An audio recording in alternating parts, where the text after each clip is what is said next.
You are 21 years old. You have been home for 6 hours. A car backfires on your street in Dayton, Ohio. You are face down on your mother's lawn before you understand that you moved. Your hands are searching the grass for a rifle that is not there. Your mother is watching from the porch. She does not say anything. Neither do you. This is the story of the war that taught your body to do that. And what happened when you brought it home? Level 1. The draftee, 1967, 2 years earlier. You are 19. You work at a tire plant. You bowl on Thursdays. You did not volunteer. The Selective Service picked your birthday out of a drum. That is the whole system. A drum, a birthday, a war. The letter arrives on a Tuesday. Greeting!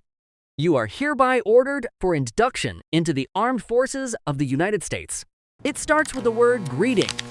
You read it 4 times. Your father drove a truck through France in 1944. He reads it once. He says, "You'll go. You'll do the job. You'll come home." He is right about 2 of those things. He is wrong about what home will mean. Some men you know run to Canada. Some find doctors. Some find marriages. You don't judge them. You just don't do it. You report. Level 2. Private, Fort Benning, 1967, Fort Benning, Georgia. 8 weeks of basic. Then infantry school. You are a private. E1. The bottom of the United States Army.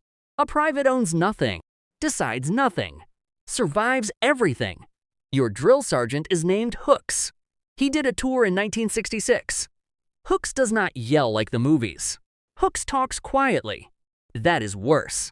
Day 3, you fail the rifle qualification. 16 of 40 targets. Hooks stands behind you on the firing line. He says, "You're flinching before the shot." In Georgia, that costs you a score. Over there, it costs the man next to you. You stop flinching. Second qualification. 38 of 40. You learn the M16. You learn it jams. You learn to clean it as your life depends on it because Hooks says it does. And Hooks does not say things twice. You learn to march. You learn to dig. You learn to listen. Then comes advanced infantry training. They run it in a swamp built to feel like Southeast Asia. The soldiers call it Tigerland. Last week, Hooks read the assignments out loud. Your name, your unit. Republic of Vietnam, nobody is surprised. Almost everybody in the room is going. Hooks finds you after.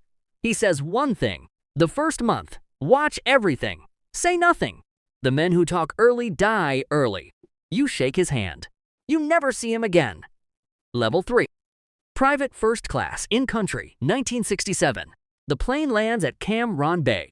The doors open, and the heat walks in like it owns the aircraft. 100 degrees. Air you can chew. And the smell. Jet fuel. Burning diesel. Wet earth. Something else underneath you can't name yet. You will know that smell the rest of your life. You are a private first class now. 1 stripe.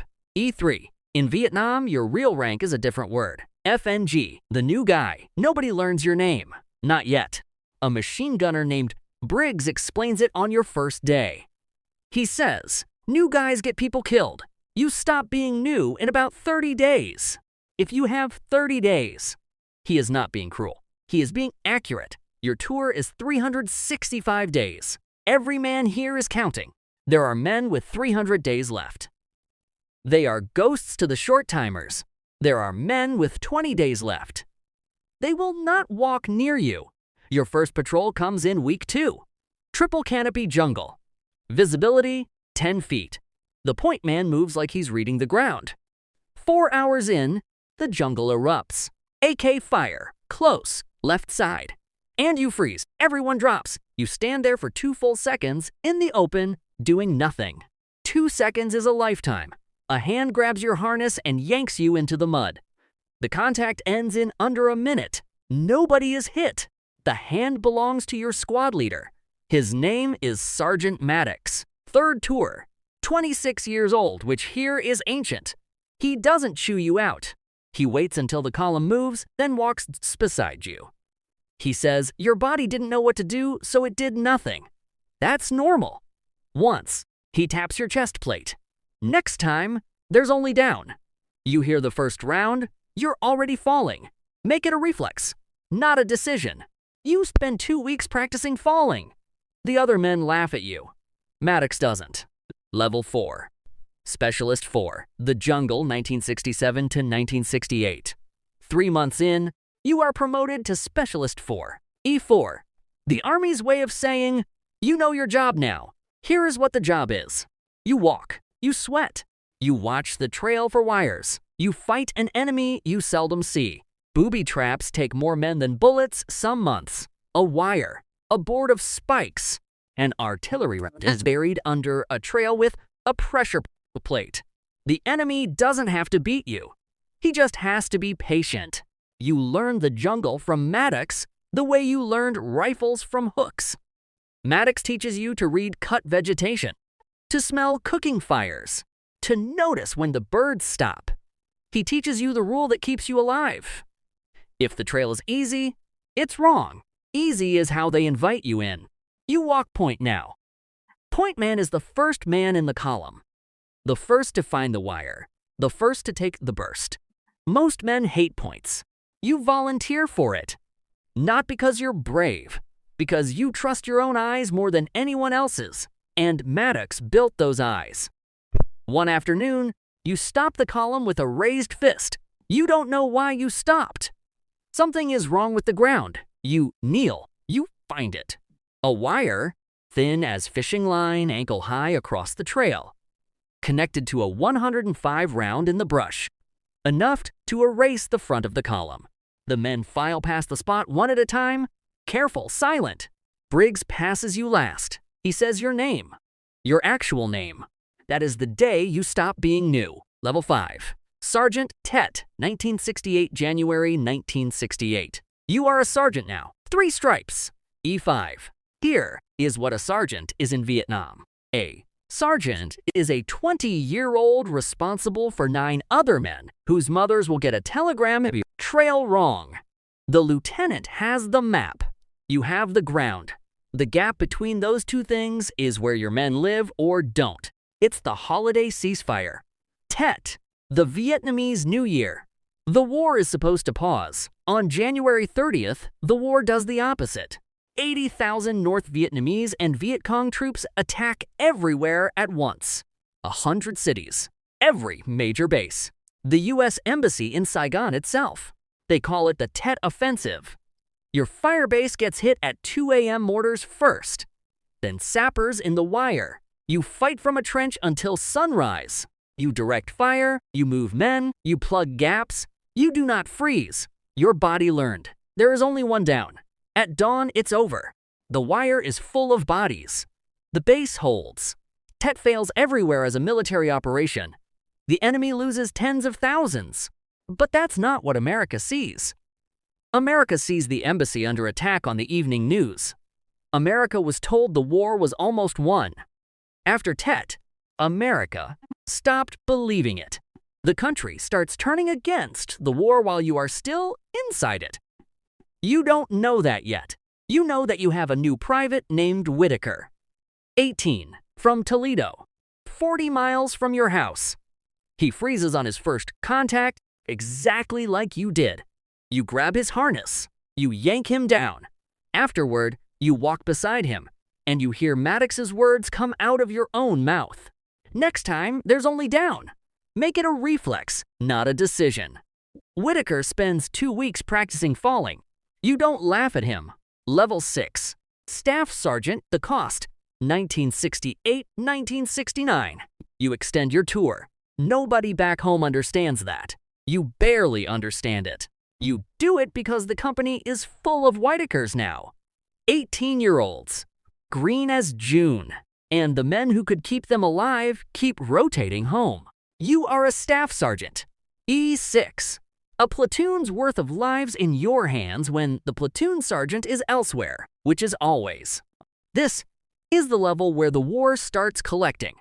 You write your first letter to a mother in March. You knew her son for 11 weeks. You tell her he was brave. He was. That isn't the whole truth of how he died, and it never will be, because the whole truth helps no one. In May, it's a wire on an easy trail. The point man that day is not you. You were rotating squads. It's Maddox. Third tour, 27 years old, 41 days left. You carry him to the dust-off. The medevac bird is there in 19 minutes. 19 minutes is fast. It is not fast enough. The helicopter lifts off, and you stand in the rotor wash, and you understand something you will never say out loud. The jungle didn't beat Maddox. The odds did. 3 tours of walking trails. The math just ran out. That night, Whitaker sits down next to you. He doesn't say anything for a long time. Then he says, "Everything I know, he taught you, and you taught me." So he's still teaching. It's the kind of thing only an 18-year-old would say. It's also the only true sentence anyone says that week. You hold on to it. Level 7. The Freedom Bird. 1969, your Deros comes. Date of estimated return from overseas. The day every man counts toward from day 1. The plane home is called the Freedom Bird.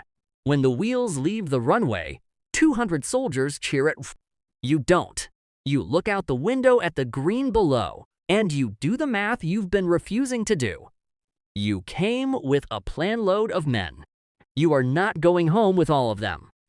20 hours later, you land in California. You walk through the airport in uniform. Here is what happens. Nothing. No band. No crowd. No spitting. No shouting. That happens to some men, but not to you. For you, it is worse. It is nothing. People look at your uniform and look away. Your father's war ended with parades. Your war ends with a layover. You change into civilian clothes in an airport bathroom because a sergeant in the terminal quietly suggests it. You fold the uniform into your bag. You are 21 years old, and you have just learned that you fought a war corps your culture wants to forget while it was still happening. You fly to Dayton. You walk up your street. A car backfires, and you are face down on your mother's lawn, hands searching the grass for a rifle that is not there. Level 8. Home. The Long War, 1969 to 1982. This is the level nobody trained you for. There is no rank for it. There is no Maddox for it. You go back to the tire plant. You marry. You work. You do not talk about the war. Not because you can't, because nobody asks. Your father, the man who drove a truck through France, is the only one who understands. Not from talking. From the way he leaves the porch light off when you sit outside at 2 a.m. to ink so the neighbors won't see, and sits down next to you and says nothing at all. The sleep takes years to come back. Parts of it never do. The 4th of July is the hardest day on the calendar. You learn to be out of town every year. The country has been arguing about the war for a decade. Both sides use men like you as evidence. Neither side asks you anything. Then, in 1982, your wife put a newspaper in front of you. They have built a memorial in Washington. A wall. Black granite. 58,000 names. You say you're not going. You go. Level 9. The wall. 1982. The wall is below ground level. You walk down into it, the way you walk down into everything over there. The granite is polished. When you look at the names, you see your own face reflected behind them. Whoever designed that knew exactly what they were doing. You find panel 24 West. You find him. Maddox. You put your fingers on the letters. The stone is cold. It is the first time you have touched anything of his in 13 years. You stand there long enough that the crowd flows around you like water around a rock. Then a voice behind you says, "Your name, your actual name." You turn around.